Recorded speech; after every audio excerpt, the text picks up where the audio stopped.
예, 안녕하세요. 뒤에 잘 들리나요? 예. 뭐 이렇게 써놓으니까 뭐 하는 건지 모르실 거예요. 이거는 저도 뭐 한번 뭐라고 해야 되지? 좀 뭐 있어 보인 척 하자 해가지고 이 이름 붙이려고 몇 날 며칠 고민하다가 저렇게 했는데 아마 다 들으면 실망하실 수도 있어요. 그래서 뭐 밑에 써놓은 게 대충 뭐냐면은 일단 상품 목록에 관한 건데요. 상품 목록이 여기서 아까 서비스에 관한 질문을 해봤는데 좀 뒤에 나와서 하겠지만 아무래도 성능상으로 문제가 된 경우가 있어요. 저희 그거를 개선한 과정에 대해서 이제 설명을 드리는 건데 시작하도록 하겠습니다. 잘 넘어가네. 한번 이걸로 해보고 있는데 되네요. 근데 아마 하다가 다시 저기 갈 것 같아요.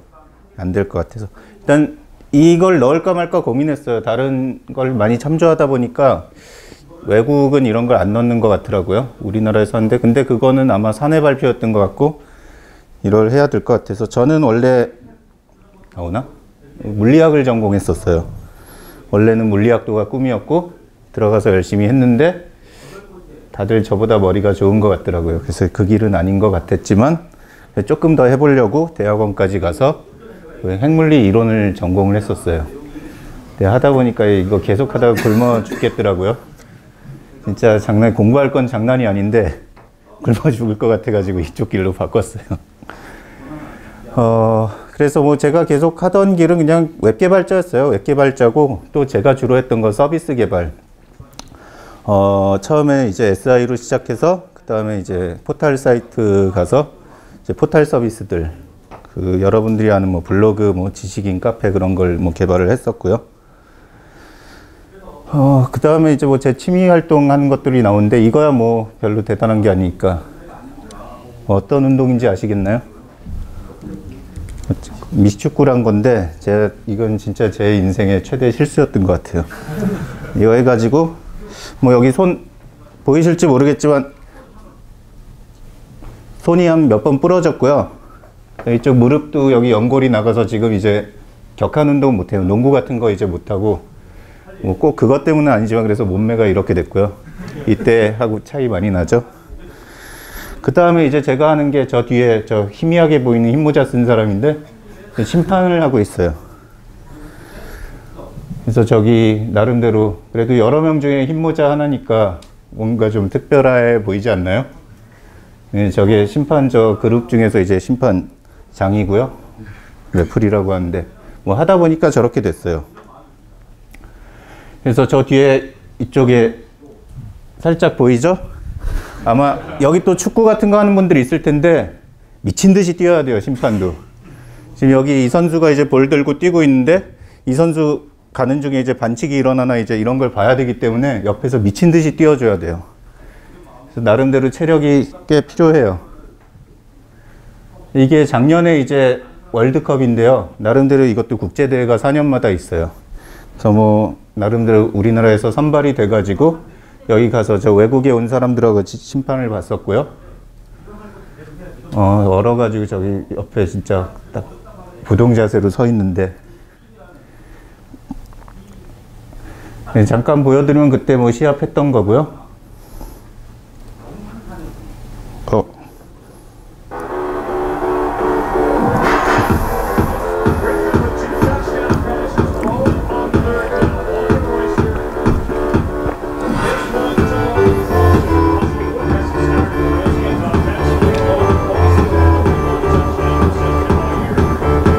저희 흰옷 입은 애들이 미국 애들이에요. 저기에 미국 애들 중에서도 쉽게 말해서 쩌리들만 모아놓은 거거든요. 근데 쩌리들만 모았는데도 실력이 압도적인 차이가 있어요. 지금 저기 파란색 옷들이 프랑스 애들인데 쟤네들이 킥하다가 실패한 거 이제 잡은 거.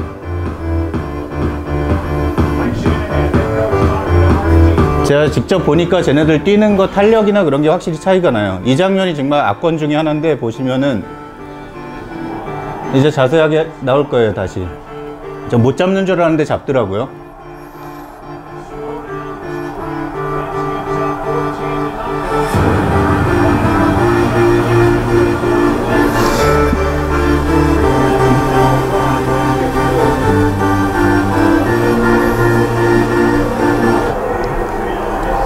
계속. 예, 뭐 이 정도 보여드리면 될 것 같고요.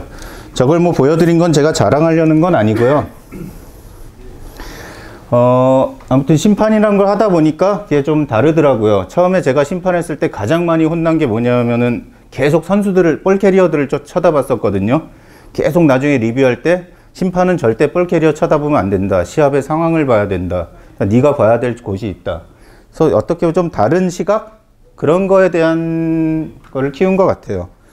그래서 그러다 보니까 개발할 때도 좀 다른 쪽의 시야에서 좀 보려고 노력하는 편인 것 같은데, 뭐 좀 억지로 그렇게 연결했다고 보시면 할 수 없고, 뭐 아무튼 그렇습니다.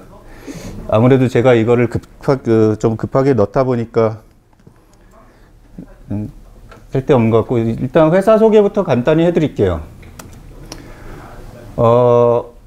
티켓몬스터 뭐 하는 데인지 다 아시죠? 이게 저게 이미지가 아니고 폰트예요.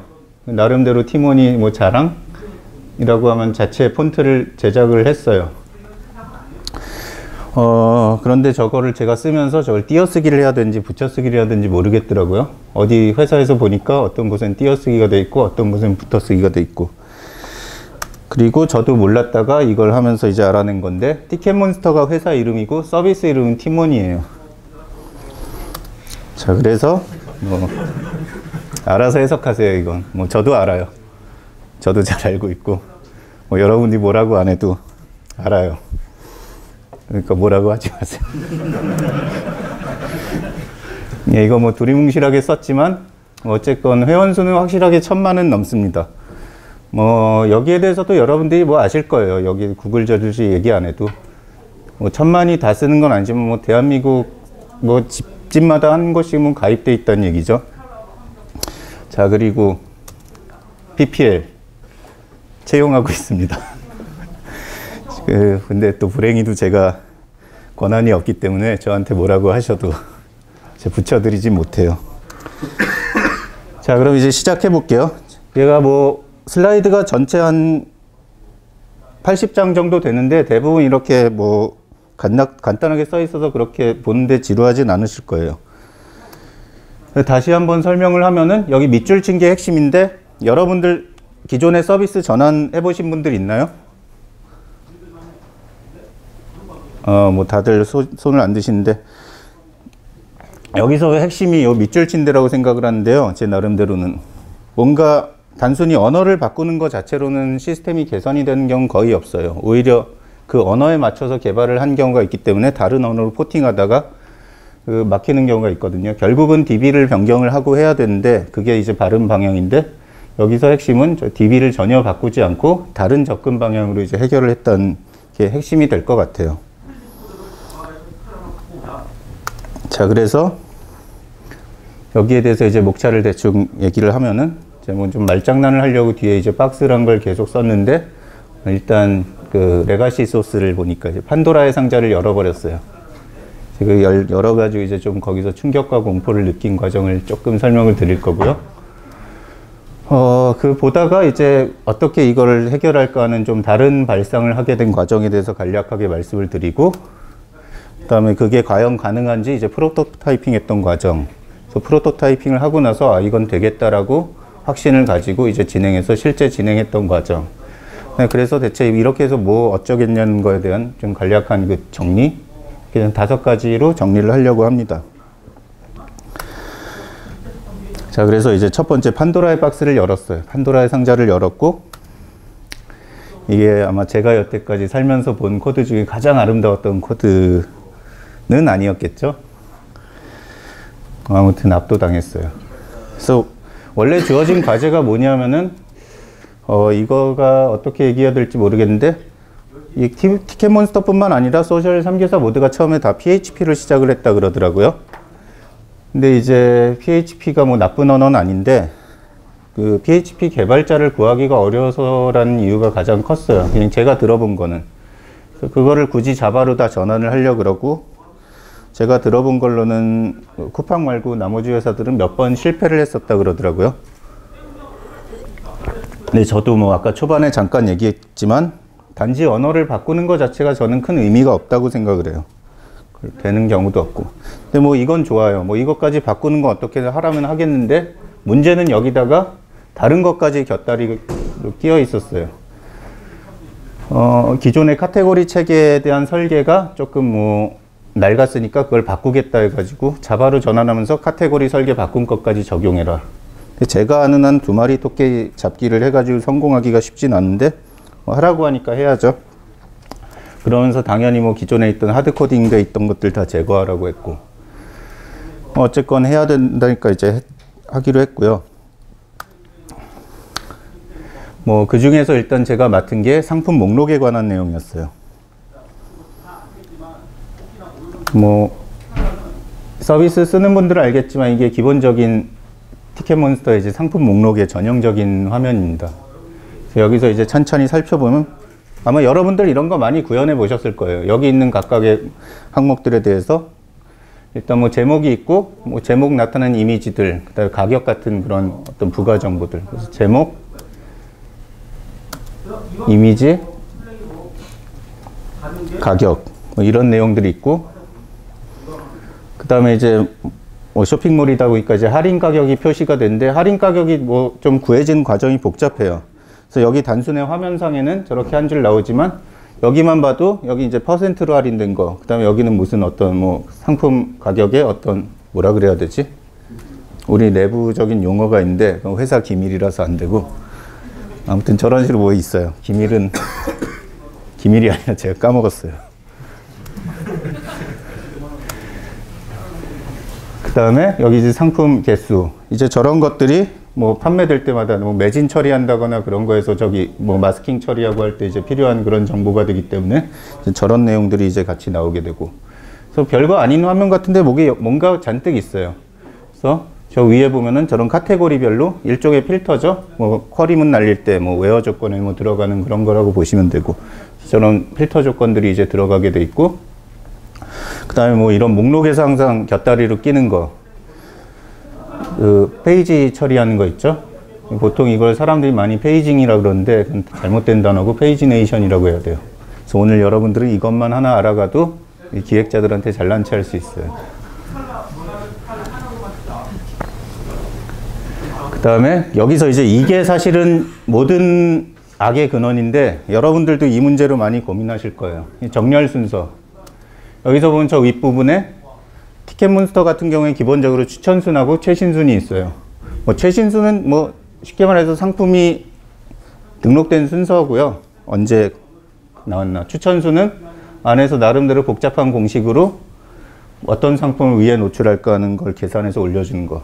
문제는 저것 때문에 쿼리가 되게 무거워져요. 여러분들 뭐 비슷한 거 만들어 보셔서 아실 거예요. 목록할 때 가장 큰 문제가 저거.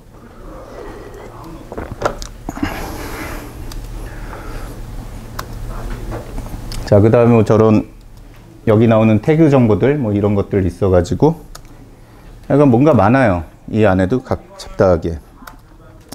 자, 그래서 이게 어쨌냐 뭐 이제 시작을 하겠습니다. 그래서 뭐 이미 제가 이걸 하기 전에 기존 코드를 좀 보긴 했어요. 그래서 티켓몬스터 안에서 기존 코드의 상태가 어떤지 대충 알고 있었고, 뭐 저도 이제 사람이다 보니까 사실은 기존 코드를 정말 어떻게든 안 만지려고 어떻게든 피해가면서 살려 그랬어요. 그래서 이제 이거를 하라 그러니까 어쨌건 피해갈 수 없구나, 이제 시작을 해야 되겠네 하고서 이제 알긴 아는데 그래도 상태를 좀 알고 싶어 가지고 소나큐브를 돌려봤어요. 돌리고 나서 제가 되게 후회했는데 돌리지 말 걸 하고. 이게 대략적인 상태예요. 티켓몬스터 안에서도 여러 가지 이제 프로젝트 레포지터리들이 있는데, 제가 이제 건드려야 되는 레포지터리는 일단 LOC가 83만 저 정도고요. 그 다음에 그 밑에 압권인 수치가 나와 있죠. 중복 코드 55%. 그 다음에 컴플렉시티는 어차피 저 사이즈가 저만큼 되면은 당연히 크게 마련인데, 사실은 중요한 수치는 이게 아니라 이거는 어차피 프로젝트가 성장하면 커지게 돼 있어요. 이 수치들이 중요하거든요. 함수별 복잡도가 얼마냐, 클래스별 복잡도가 얼마냐. 이 수치에 대해서 대략 어느 정도가 좋은지 아시는 분 있나요? 여기 상품을 주셔가지고 여기서 상품 하나 틀리면은 책 하나 내야 돼요. 맞으면 드릴게요. 농담이고요. 한번 말씀해 보세요. 없으신가요? 이 책이 상품인데 자바 8에 관심이 없으신가 보네요. 틀려도 상관없어요. 아무도 없어서 넘어갈게요. 뭐 여기에 대해서 뭐가 좋다 그런 수치는 사실 달라요. 다른데 5.4 정도면 상당히 안 좋고 한 1점대가 좋긴 해요. 1점대 초반은 상당히 좋은 거고 보통 2점대 아마 아니면 1점대 후반. 자, 이 다음에 계속 할게요. 여기 소나큐브 돌려보신 분들 있나요? 예, 돌려보신 분들 좀 있네. 여기서 그럼 다음 퀴즈로 넘어갈게요. 이 각각의 의미하는 거, 각각보다 여기서 이 두 가지가 의미하는 게 뭔지 설명해 주실 수 있는 분 있나요? 블로커하고 크리티컬. 예, 말씀. 소나 정적 분석 루물에 대해서 레벨이 있는데 레벨의 최고 타는 게 블로커 정도고 그다음에 크리티컬 정도고 블로커는 거의 성능 바로 나옵니다. 많이 잡혔고요. 네, 그래서 작년 5월 달에 시작을 해서 첫 번째 통일 작업을 수업을 시작하려고 이제 첫 번째 탈락이 바로 그리고 뭐 메인. 예. 뭐 제가 아는 거랑 조금 다른 것 같은데.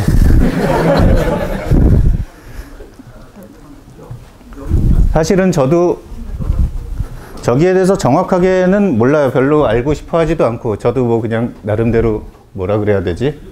막대 먹은 개발자라서. 근데 어쨌건 여기 빨간색이니까 뭔가 안 좋은 거고 이거는 뭐 그냥 그저 그런 거고 뭐 위에 있을수록 안 좋은 거겠거니 한데 블로커는 근데 제가 아는 의미로 저 블로커에 해당하는 게 있으면 서비스가 블로킹, 말 그대로 블로킹 된다는 뜻이에요. 이거는 반드시 고치지 않으면 서비스가 맛이 가버릴 수 있다는 그런 에러들에 대한 내용들이고 그래서 적어도 이 세 가지는 없게 하는 게 좋아요. 돌려서 이 밑에는 어쩔 수 없다 쳐도. 근데 문제는 여기서 82,000개나 되고 그 다음에 이 테크니컬 뎁트라는 수치인데 사실 이게 정확한 수치는 아니에요. 여기서 제시한 나름대로 그냥 얼마나 심각한가 이제 보여주는 수치인데 저거를 다 고치기 위해서 689일이 필요하다는 거예요.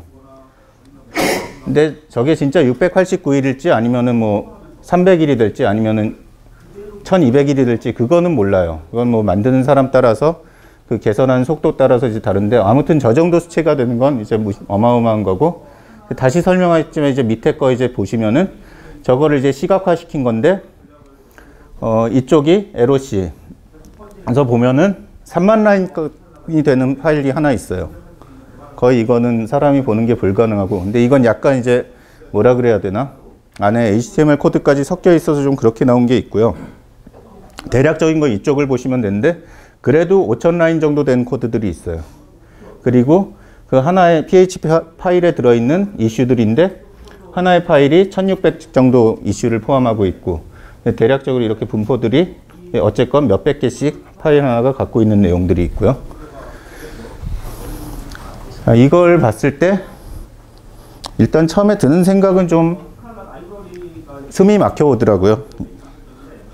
근데 뭐 저도 힘없는 사람이기 때문에 뭐 계속 해야 돼 가지고 일단 여기서부터 코드를 열어봤어요.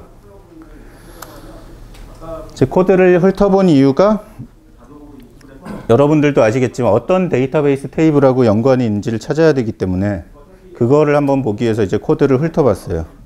이제 보다 보니까 저도 나름대로 이제 몰입을 하게 됐는데 이걸 보면서 이제 워낙 방대해가지고 스프레드시트에다 그려봤어요. 사실 이게 분석해주는 툴도 있는데 그 분석해주는 툴은 이런 거를 돌리면은 너무 많이 나와서 보기가 싫어져가지고 직접 한번 봤는데 이게 엑셀 페이지에다가 스프레드시트에다가 대충 한 건데 그냥 나오는 함수들만 그냥 쭉 써놓고 여기 이제 빨간색들이 거기 나오는 데이터베이스예요. 그 다음에 여기 대충 이렇게 보이는 게 콜트리 뎁스 들어간 것들. 이거 여러분들 보시는 이 화면에 한 20장이 더 있다고 보시면 돼요. 아까 전에 여러분들이 그 앱 화면에 보는 상품 목록 하나 나오는데 자, 뭐 우리 회사 말고 다른 회사들도 다르지 않아요. 얘기 들어보면 똑같아요.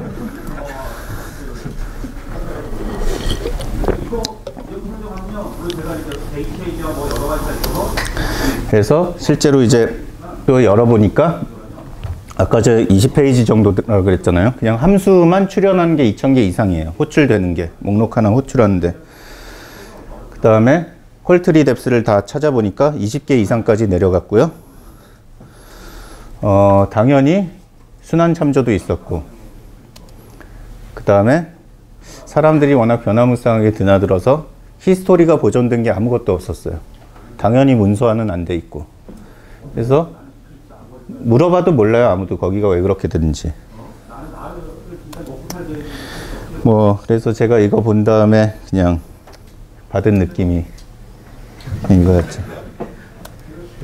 자, 그 다음에 진짜 딱 이 심정이었고요. 보이나요? 흐릿하게 했는데 진짜 저때 진짜 저랬어요. 저 보고 나서. 그 다음에 당연히 성능은 뭐 안 나올 수가 밖에 없는데 일단 대략 얼마 정도 나왔을 것 같나요? 그냥 호출했을 때. 아마 여러분들이 만든 서비스들하고 비교해 볼 만할 거예요.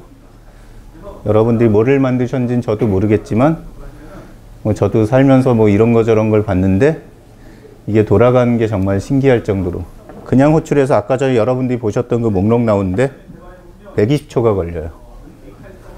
2분이 넘어요. 그 다음에 참조된 테이블을 나중에 결국 다 뒤져보니까 40개가 넘었고 RPC 콜을 하는 것들인데 RPC 콜하는 게 10개가 넘었고 나중에 이제 RPC까지 다 뜯어가지고 했는데 그렇게 따졌을 때는 테이블이 한 50개 넘어가게 됐고요. 50개가 아니라 한 70개? 그 정도 썼고요. 그 다음에 테이블 조인이 되게 심하게 많이 돼 있었고 뭐 그냥 2개만 조인한 게 아니라 뭐 4-5개 조인한 것도 있었고 더 놀라운 건 아우터 조인 시킨 것들도 있었고 아마 여기 서비스 다 해보신 분들이 있으니까 아우터 조인 성능에 대해서는 다들 아실 거예요. 그 다음에 안에 뭐 반복문 같은 경우가 사중 반복문 같은 것도 뭐 심심치 않게 들어있었고 물론 여기서 저 120초 넘는 거는 캐시 안 붙였을 때예요. 당연히 여러분들 뭐 그런 서비스 쓰는데 뭐 2분씩 걸리면 여러분들 서비스 안 쓸 거잖아요. 그래서 이제 캐시의 놀라운 성능으로 버티고 있어요.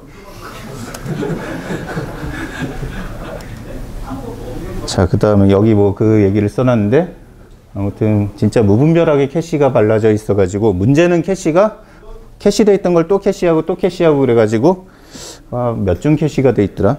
그러니까 뭐 캐시가 돼 있어서 사실 뭐 데이터가 바뀌었을 때 그렇게 내가 원하는 시간에 그렇게 정확하게 값이 잘 안 바뀌어요.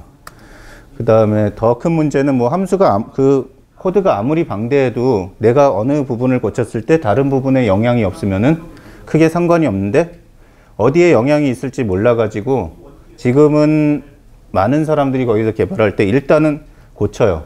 고친 다음에 어떤 일이 나타나는지 보고선 계속 고치고 이제 그렇게 하다 보니까 나중에 이제 하는 방법이 아예 자기가 할 거를 별도로 복사를 해가지고 만들어요. 그렇기 때문에 아까 전에 보셨던 55%의 중복 코드가 나온 거고요. 그 다음에 또 이것도 문제인데 파라메타로 들어온 걸 값을 계속 바꿔요. 그래서 처음에 들어왔던 파라메타가 밑에 함수 아래 내려가가지고 어떤 값이 되어 있을지 알 수가 없어요. 자, 그 다음에 거기 뭐 나름대로 주석들이 있는데 주석들이 거짓말을 하고 있고 자고 쓰시는 거 보니까 많이 겪어보셨나 보네요. 코드는 고쳤는데 주석은 안 고쳐가지고 주석이 뭐 안 맞거나 그런 것들이 있고 그래서 결국 이렇게 하다 보니까 이거 보면서 제가 진짜 이거 악몽이구나 뭐 진짜 딱 이 느낌이었어 또. 그래서 처음에 이제 미션이라고 지워진 게 뭐 다 지워지고 영화 제목이 그냥 생각나고 그래서 여기서 사실은 이때 진짜 뭐 누구나 그렇겠지만 그냥 저도 그냥 이거 내고 딴 데 가자 진짜 이렇게 생각을 했고요. 그래서 이렇게 해가지고 그랬으면 제가 여기서 여러분들한테 감사합니다 하고 여기서 이 슬라이드를 끝내야 되는데 아마 그러면 여러분들한테 진짜 몰매를 맞을 것 같고 그래서 제가 여기까지 어쨌건 좌절을 하고 있다가 이 이후에 어떻게 이제 개선을 하게 됐나에 대해서 계속 진행을 하겠습니다. 잠시나마 무리를 일으켜서 죄송하고요. 여기서 핵심은 이거 같아요. 그냥 비동기적으로 데이터를 이제 복제를 하고 그걸 단순하게 읽는 구조로 바꿨다. 아무튼 충격에서 벗어나가지고 뭐 이동안 사실 며칠 동안 고민했어요. 진짜 어디 가서 뭐 진짜 친구들하고 이제 같이 모여가지고 이제 술 마시면서 나 진짜 죽을 것 같아, 이런 일 해야 돼 막 그렇게 하고, 이제 회사 근처에서 막 돌아다니면서 어떡하지, 진짜 사직서 낼까 말까 막 그렇게 고민하고, 그러다가 어느 날 갑자기 그냥 일단 들여다보자고 기존 시스템 구조부터 그려봤어요. 여기서부터 이제 전형적인 여러분들이 아는 구조일 거예요. 일단 마스터 데이터베이스가 있고, 많이 쓰는 이제 MySQL로 돼 있고요. 이거 회사 기밀인데 아무튼 저희는 MySQL을 써요. 이 쇼핑몰 정도 되면 오라클을 써야 되는데 진짜.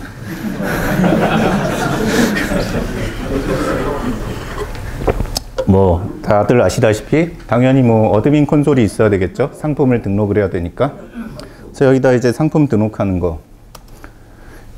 그래서 뭐 여기서 이제 뭐 등록을 하고, 뭐 등록하고 수정하고 삭제하고 그런 거 있고, 그다음에 뭐 리스트 순서에 대해서 쇼핑몰이다 보니까 뭐 큐레이션 뭐 그런 걸 해서 뭐 순서를 인위적으로 조정하기도 하고, 당연히 마스터 DB 하나만 갖고 안 되니까 슬레이브가 있어요. 이건 여러분들 많이 보셨을 거예요. 그래서 슬레이브에 저렇게 복제가 되고, 이 복제가 된 거에서 다시 읽어가지고 어드민에서 뭐 상품이 잘 등록된지 조회가 되겠죠.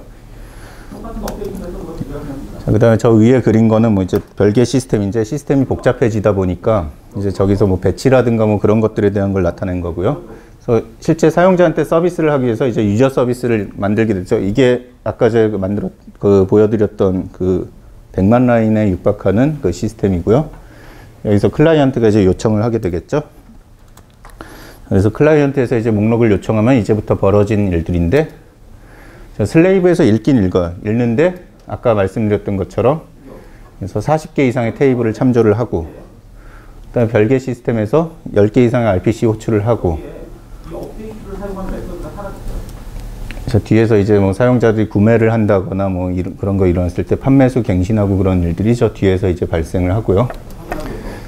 자, 그래서 이게 여러분들한테 이제 계속 여러분들을 세뇌시키는 건데, 이게 120초 이상 걸리고, 그러니까 이 부분들 때문에 이 부분의 구현을 위해서 함수를 2000개 이상 사용했고, 그 함수들이 콜트리가 20단계 이상 들어가고, 테이블 40개 이상 참조하고, 게다가 거기 아우터 조인들까지 심하게 걸려 있고, 당연히 느리겠죠 이거는.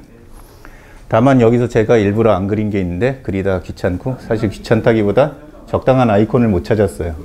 여기 사실 캐시가 달려 있어요. 캐시가, 그리고 여기도 있고 뭐 여기도 있고 해서 아까 말했던 캐시가 복잡하게 돼 있고, 그래서 이게 여러분들이 아는 전형적인 웹 어플리케이션이에요. 뭐 누구나 다 이렇게 구현하죠. 사실 저도 만들려고 그러면 이렇게 만들어요. 그 다음에 뭐 여기를 어떻게 생각하실지 모르지만, 마스터 슬레이브 DB가 동일한 제품이라서 뭐 두 개가 동질이고, 그 다음에 어떤 대칭 구조를 갖고 있고, 하나가 다운됐을 때 다른 게 이제 마스터 역할하게 이제 그런 구성이 되어 있고요. 그 다음에 여기서 이제 동기 방식으로 처리를 했기 때문에 아까 말한 그런 사용자 요청했을 때마다 이제 그런 내용들이 발생하고, 근데 여기서 문제는 동기 방식으로 처리를 했는데 캐시를 되게 원시적으로 적용을 해놨어요.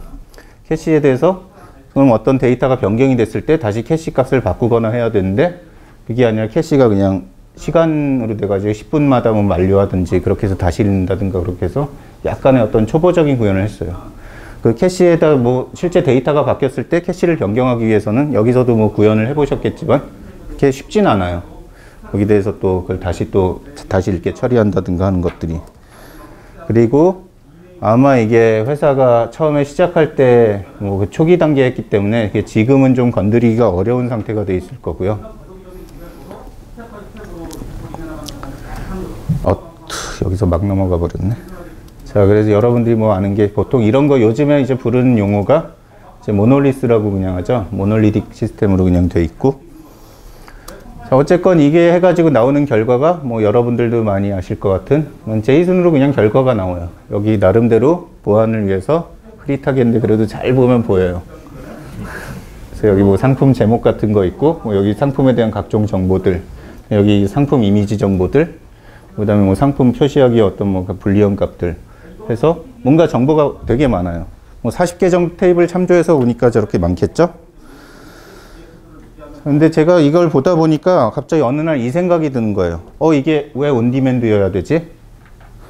그러니까 상품을 분명히 요청해가지고 40개 테이블에서 뭐 꺼내오는 건 알겠는데 어차피 꺼내오는 게 그 속도가 안 되니까 캐시에다가 넣었고 그럼 이게 온디맨드로 할 필요가 없지 않느냐? 그런 생각이 이제 들어가지고 거기서부터 갑자기 제가 머릿속에서 이제 막 상상의 나래를 펼쳤죠. 제가 상상의 나래를 펼친 걸 대충 그리면은 일단 마스터가 있는 건 맞아요. 이건 제가 뭐 어떻게 할 수가 없어요. 그리고 어드민 콘솔 있는 것도 어드민도 워낙 방대한 시스템이라서 아까 전에 여러분들한테 보여드렸던 그런 뭐 100만 라인 가까운 시스템이 또 하나 있다고 보시면 돼요. 자, 여기서 뭐 상품을 넣는 건 마찬가지예요. 여러분들이 아까 보셨던 과정 그대로예요. 근데 이거를 이렇게 했을 때 리플리케이션을 시키자가 핵심이고요. 리플리케이션을 해서 어디다 넣냐. 그래서 결론적으로 이제 제가 카우치베이스에다 넣었는데 이게 사실 카우치베이스일 필요는 없어요. 나중에 좀 설명을 하겠지만. 그래서 여기서 뭔가 어드민에서 뭔가 변화가 있을 때마다 이 아이템 아까 그 상품 데이터가 되고 그 다음에 이제 판매에 따른 어떤 뭐 판매 수량이라든가 그런 거 바뀌고 했을 때마다 다 그런 걸 리플리케이션 서버에서 최종적으로는 저기 메시지 큐 기반으로 이제 돌아가는데 다 읽어가지고 그 각각을 NoSQL에다가 만들어 넣어요. 그걸 아까 전에 보여드렸던 제이슨 형태로 구성을 해서 넣는 거죠. 자, 여기까지 하나의 분단된 과정이에요. 그 다음에 실제로 사용자가 요청을 할 때는 이미 저렇게 만들어진 NoSQL에서 읽는 거예요. 사실은 이게 핵심이고요. 여기서 이제 당연히 저기가 쿼리가 단순해지니까 테이블 하나에서 저기 NoSQL용으로 저기가 테이블은 아니지만 그냥 DB 옛날에 RDB식으로 치면은 테이블 하나에서 읽는 거기 때문에 느리면 이상하겠죠. 그래서 다른 시각으로 보면은 여기 지금 박스를 이렇게 그렸는데 이거 자체가 하나의 커다란 캐시라고 보시면 돼요.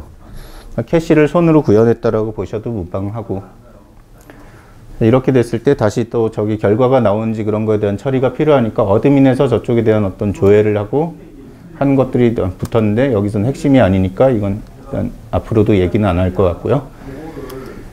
그래서 이렇게 만들었을 때 대략 결과가 저거는 이제 뭐 여러분들 다 사기는 다들 이렇게 사기치죠?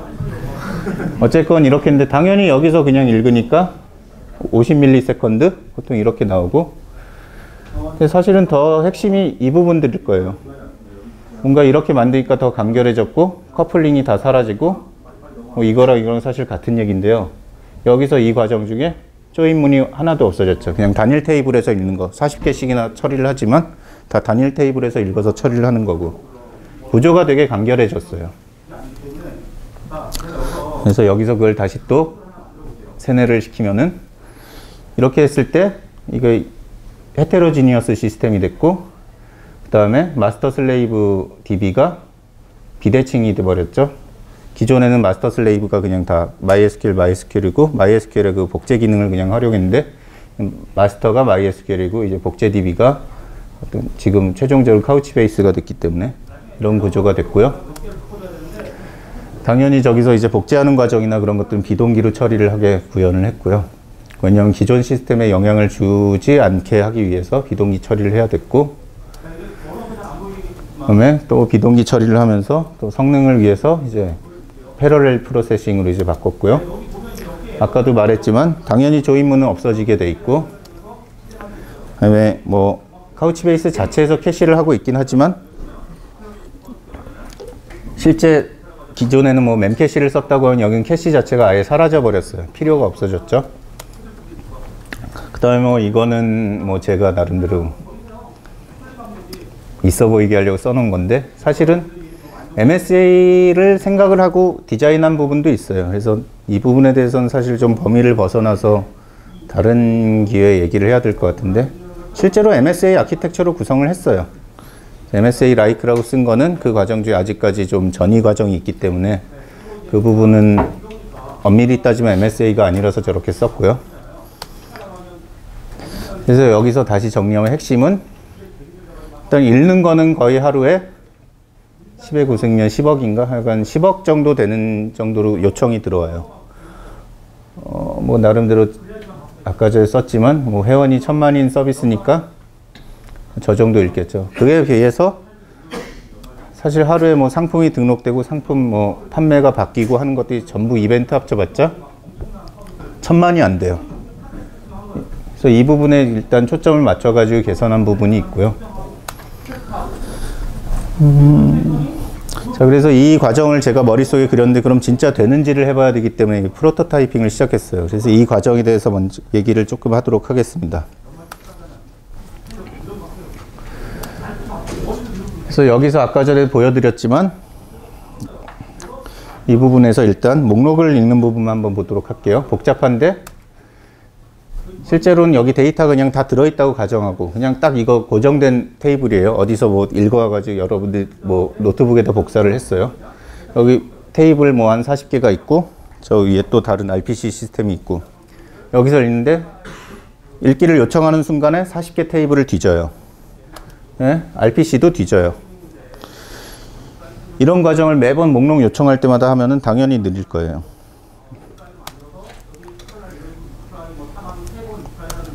그에 비해서 제가 바꾸려고 하는 시스템은 일단 이 부분만 집중해서 봤을 때 구조 자체는 동일한데 단일 테이블에서 그냥 단순한 쿼리를 날립니다. 테이블이 하나이기 때문에 안 빠르면 이상해요. 사실은 그래서 여기가 나중에 얘기했지만 굳이 이게 카우치 베이스일 필요는 없어요. 뭐를 쓰건 관계가 없고요. 그래서 그 차이라고 하면은 기존 시스템에서 사용자 요청 부분이 일단 그림만으로 봐도 조금 복잡해요. RPC 10개에 40개 테이블을 참조했다고 하면은 새로 변경한 시스템에서는 그냥 단일 테이블에서 그냥 단순한 쿼리 하나를 날리고 아직 좀 세뇌시키는 것 같아요. 죄송합니다. 그래서 뭐 이런 구조를 처음에 구상을 했고요. 그래서 이런 구조를 위해서 어떤 데이터베이스를 선택해야 되나 이제 거기에 대해서 좀 고민을 했어요. 왜냐하면 사실은 제가 NoSQL을 만져본 게 요번이 처음이라고 해야 되나? 그 전에 레디스도 좀 만져보고 했지만 뭐 제 관점상에서 NoSQL은 뭐 좀 달라가지고요. 그래서 처음에 이제 레디스를 좀 생각을 해봤었고 레디스의 장점은 일단 빨라요. 무지하게 빠른데 대신 레디스는 뭔가 다루기가 좀 까다로운 게 있어요. 이런 부분을 처리하기 위해서는 손이 되게 많이 가요. 그 다음에 몽고DB가 나름대로 유명했고 그 전에 제가 누군가 쓰는 걸 잠깐 봤었고 해서 몽고DB도 또 나름대로 후보군이었고 카우치베이스가 왜 들어왔는지 이제 뒤에서 좀 설명을 드릴 텐데요. 카우치베이스를 이제 결국은 선택했는데 카우치베이스가 후보였고 그 다음에 뭐 여러분들이 어떻게 생각하시던 간에 RDBMS를 써도 상관없어요. 그냥 거기다 테이블 하나 그냥 키 넣고 그 다음에 밸류에다가 그냥 제이슨 하나 밸류해서 넣고 그 다음에 뭐 정렬 조건한 거 뒤에 또 컬럼 해가지고 인덱스 걸면 되니까. 그래서 제가 정 안 될 때는 RDBMS를 그냥 쓰려는 생각도 했었어요. 그래서 여기서 이제 왜 카우치베이스를 택했냐면은 사실 이게 핵심이죠. 예, 생각보다 시간이 빨리 가서 좀 빨리 진행해야 될 것 같은데 회사에서 이걸 쓰고 있었어요. 그러면은 뭐 더 이상 선택의 여지가 없죠. 그 다음에 아니 그 얘기는 어느 정도 검증받았다는 얘기고요. 그 다음에 뭐 신청해가지고 인스턴스 구하기도 쉬웠고 일단은 카우치베이스하고 몽고로 압축을 했는데 뭐 API 처리를 하기 위해서 제이슨 처리를 하다 보니까 도큐멘트 DB가 가장 적합했어요. 그러니까 제가 도큐멘트 DB에 대해서 모르는 게 많지만 그건 어떻게든 해결되겠지 하는 좀 약간의 무모한 그런 걸로 시작을 했고요. 자, 여기서 이제 도전 첫 번째인데 그래서 결국은 여기서 어떻게 NoSQL에서 쿼리를 해가지고 어떤 정렬되고 그 다음에 내가 원하는 레인지를 추출할 것인가 그 다음에 이게 진짜 조금 어려웠던 건데 데이터 모델링을 어떻게 할 것인가 사실 요것만 따로 얘기해도 재밌을 것 같은데 카우치베이스에 그래서 그때부터 공부를 시작했고 제가 뭐 이것저것 보다가 결국은 카우치베이스 공식 그 개발자 가이드를 봤어요. 나름대로 뽑아낸 특성이 카우치베이스 뷰 쿼리라고 하는 실제 목록 추출하는 부분인데 맵리듀스 방식이고 그 다음에 이게 핵심이죠. 이벤츄얼리 컨시스턴트. 근데 이게 아까 말했던 어떤 캐시나 그런 특성 때문에 이거 아무 상관이 없다고 결론을 내렸고 그다음에 이것도 핵심인데 결국은 카우치베이스에서 비트리를 써요. 기존의 RDB하고 똑같고요. 그럼 여기서 RDB에서 하는 게 여기도 되겠다라는 확신을 얻었고 뭐 앞에 사실 맵리듀스하고 똑같은 얘기인데 펑셔널이기 때문에 그래서 비트리 인덱스 설계할 때 저걸 조심을 해야 되고. 그래서 이거 어떻게 하고 할지 잘 몰랐어요. 저는 노에스케일을 해보지 못했어요. 혹시 이거 무슨 뜻인지 아시는 분 있나요? 여기서 두 번째 책을 드리면 될 것 같은데. 이게 뭔지 아시는 분? 시간이 없으니. 이 그림은 아시나요? 잘 안 보이나? 흐려서? 벤젠의 분자식인데 케쿨레라는 사람이 벤젠을 어떻게 만들어도 도저히 이게 식이 안 나와가지고 고민하다가 어느 날 조는데 제 꿈속에서 그 탄소 분자들이 이렇게 원자들이 뺑글뺑글 돌다가 서로 꼬리를 무는 걸 보고 하고서 이렇게 하니까 되겠다 해서 나온 벤젠 분자식에 대한 유명한 일화거든요. 뭐 감히 그런 분한테 저를 끼워서 좀 그렇지만 저도 갑자기 어느 날 자다가 좀 생각이 났어요. 진짜 이건. 그래서 이 모델링에 대한 얘기인데 이게 또 핵심이에요. 그래서 이거는 이제 기존에 있는 데이터고요. 여기가 이제 데이터 모델인데 이쪽에서 이제 카테고리별로 일단 저렇게 값을 보존을 하고 이거는 이제 실제 데이터를 저장하는 방식에 대한 거고 그 다음에 이게 카우치베이스 말하는 이제 뷰의 맵 펑션인데 카우치베이스에서 이거를 자바스크립트로 하게 돼 있어요. 그래서 자바스크립트로 만드는데 여기서 이 부분이 내가 원하는 비트리를 어떻게 생성하냐는 거에 대한 핵심이고 그래서 카우치베이스의 내장 함수인데요. 거기서 만든 이 부분 가지고 그 인덱스 노드를 생성을 해요. 그래서 이게 가장 핵심이 될 거고요. 파이썬으로 프로토타이핑을 해가지고 먼저 프로토타이핑한 부분이 일단 데이터를 먼저 긁어 모아가지고 테스트할 걸 만들어야 되죠. 그래서 기존 시스템에다가 카우치베이스를 하고 중간에 제 노트북으로 일종의 해킹을 해서 기존 시스템에서 API를 마구마구 호출해서 데이터를 만들어서 넣었어요. 그래서 이게 데이터를 만들어 넣은 코드의 일부분이고요. 한 전체 만든 게 199라인 정도 되는데 그 중에 가장 핵심적인 부분만 발췌를 한 거고요. 자, 그 다음에 이제 긁어왔으니까 그럼 여기서 이제 데이터를 내가 원하는 대로 제대로 읽을 수 있겠냐 하는 것들에 대한 테스트를 했죠. 그래서 실제로 이것도 줄였지만 총 22라인 정도 되는 걸로 했고요. 그래서 여기서 이제 프로토타이핑을 다 했으니까 이제 해도 되겠다라는 확신을 얻어서 이제 시작을 했습니다. 제가 나름대로 저번에 연습을 했는데 시간 조절을 좀 실패한 것 같아요. 뒤에 좀 빨리빨리 진행해야 될 것 같은데 그래도 얼마 안 남았네요. 20장 정도 남았고요. 자, 그래서 이제 다 됐으니까 실제로 구해야지 하고 이제 만들기 시작을 했고요. 여기서 핵심은 사실 저 부분이에요. 데이터 리플리케이션을 어떻게 비동기 처리를 해서 만들었냐. 그래서 여기서 이제 가장 힘들었던 거는 두 번째 도전인데 기존 코드를 이제 본격적으로 읽었어야 됐어요. 이게 정말 힘들었어요. 이거 완전히 하나의 진짜 장편 서사시였고 그 다음에 PHP에서 이제 연관 배열이라 그러는데 이제 맵을 마구마구 써가지고 이 맵 안에 대체 어떤 데이터가 있는지 도저히 알 수가 없어서 진짜 일일이 다 추적을 해서 그렸어야 됐어요. 테스트할 수도 없게 돼 있고 그 다음에 이제 아까도 말했지만 파라미터가 중간에 계속 값이 변화무쌍하게 바뀌어서 나중에 어떤 값인지 알아내는 게 어려웠고요. 그래서 그 코드를 읽는데 한 2주가 걸렸던 것 같아요. 2주 동안 그걸 읽으면서 아, 이런 부분들은 조심해야 되겠다고 체크를 해놓은 부분들이 있었고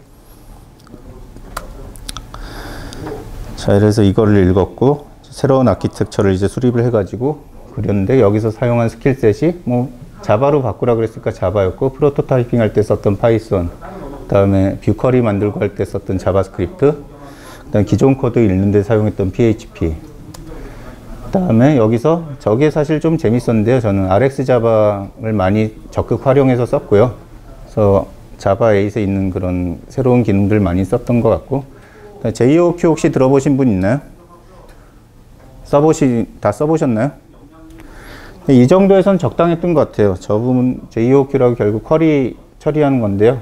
그 다음에 스프링 MVC 기반이었고 이건 회사에서 이제 쓰라고 해서 한 거고 API 처리한 쪽에는 저지로 이제 API 게이트를 만들었고요. 그다음에 파이썬을 하다 보니까 플라스크하고 G이벤트하고 그린넷 같은 것들을 썼었고, 그다음에 뭐 썼던 것들 카우치베이스하고 MySQL, 그다음에 RabbitMQ하고 톰캣을 써서 구현을 했고요. 여기 썼던 방법론으로는 저는 이제 테스트 드리븐 디벨롭먼트를 상당히 좋아하는데 TDD 아니었으면 아마 이 프로젝트가 나중에 버그가 상당히 많았을 거예요. 그래서 저거는 제가 가장 좋아하는 거고, 저기에 대한 계기가 있는데, 죄송하네요. 시간 조절을 실패해서 저 얘기는 못할 것 같고, 그 다음에 여기 나름대로 애자일 프로세스를 적용했어요. 그래서 제가 가라라고 하지만 저는 나름대로 자랑스럽게 뭐 적용을 했는데, 그래서 결과에 대한 이제 수치인데요. 비슷한 목록 처리를 하는 게 10,000라인 정도로 됐었고, 그다음에 당연히 처음 만든 거니까 신경 써서 중복 코드 0%. 그러니까 이게 진짜 자랑할 만한 부분인데, 펑션 컴플렉시티가 1.2 정도 나왔어요. 전 제가 의도해서 저렇게 만든 건 아니에요. 계속 리팩터링하고 TDD하고 하다 보니까 자연스럽게 저렇게 됐고요. 그 다음에 테크니컬 뎁트가 1시간 8분, 68분이고, 이거는 투두 같은 거 달려있는 거고, 이건 기존 코드에 이제 복잡한 정책 때문에 나온 거고, 이 그래프를 보시면 알겠지만 이슈가 다 0이에요. 이거는 기존의 DB 모델 복잡한 것 때문에 700라인짜리하고 300라인짜리인데 대부분이 200라인 미만이고 다 이슈가 0이고 이슈 있는 거 4개 정도.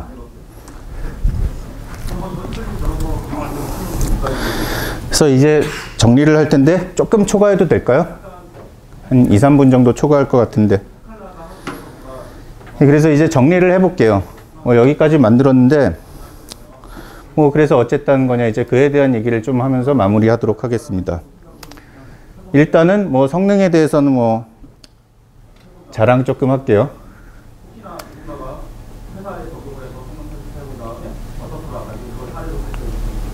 거의 넣자마자 나왔죠? 48ms 나와요.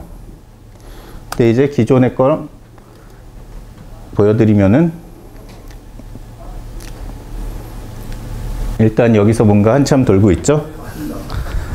이게 시간이 많으면 계속 보여드리면서 좀 할 텐데 이렇게 하니까 어떻게 해야 되는지 모르겠네. 하여튼 나중에 뭔가 나올 텐데 140초 정도 걸려요. 보여드렸지만 아무튼 단순하고 깨끗한 코드가 됐어요. 목록 코드가 이게 전부예요. 여기서 이 윗부분은 나름대로 요구사항 때문에 이제 값들 섞느냐고 이제 만든 건데, 여기 RX 자바 써보신 분 있나요? RX 자바를 저는 되게 좋아하는데 쓰다 보니까 이 부분인데, 이제 리액티브 프로그래밍이라고 좀 다른 부분인데, 여기서 이제 자바 8 쓰신 분들 알겠지만 자바 8의 그 람다식들 그냥 써서 한 거고요. 목록 나오는 게 이게 다예요. 여기서 저절로 비동기 처리되고, 그래서 여기서 목록 가져오는데 비동기로 하고, 그렇기 때문에 48ms가 나온 거고요. 저 부분에 대해서 얘기를 하면 좋겠지만 저 아마 다른 자리에서 따로 할 수 있을 것 같고요. JOQ 아까 써보신 분들이 있다고 했는데 JOQ를 저는 약간 변형해서 썼고요. 그냥 그 자동으로 제너레이션 안 하고, 여기 보시면 DSL처럼 그냥 Select from Where 해가지고 쿼리문하고 거의 동일해요. 근데 JOQ만 써가지고 복잡한 쿼리 만드는 건 문제가 있을 것 같은데, 제가 만든 건 대부분 이게 다예요. 여기서 이것만 보여드렸지만 40개 테이블 전부 이 정도 수준의 쿼리면 다 끝나요.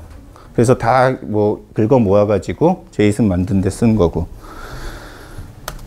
그래서 여기서 두 개를 이제 비교해서 보여드리는데, 사실은 이거는 목록뿐만 아니라 다른 것들도 있기 때문에 여기서 이렇게 비교하는 건 불합리한데, 아마 여기서 그래도 10만 라인 정도가 이거랑 관련이 있을 거예요. 또 만들다 보니까 실제 프로젝트에 적용하느냐고 이제 어떤 지역 프로젝트라고 그쪽에 있는 좌표 기반, 위치 기반 서비스까지 같이 옮겨온 게 있어서, 사실은 아마 처음에 프로토타이핑 했던 거만 한 5,000 라인 정도면 됐을 것 같은데, 그 위치 기반 서비스까지 옮기느냐고 10,000라인 정도 됐고요.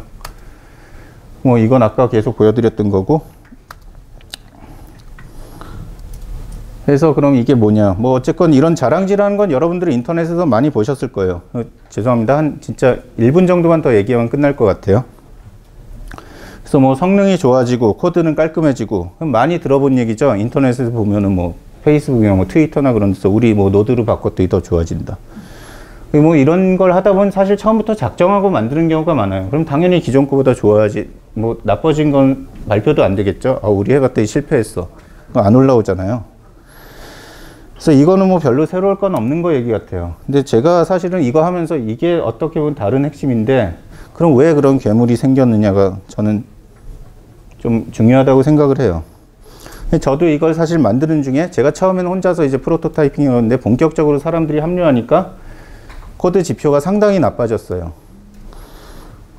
뭐 그러다가 이제 계속 얘기를 하다 보니까 이제 나중에 이제 다시 좋아져서 아까 전에 여러분들 보셨던 5개 정도 이슈로 떨어졌는데, 그거를 선배 하나가 이런 얘기를 했는데, 소프트웨어가 사실은 계속 시간이 지나면서 계속 나빠져요.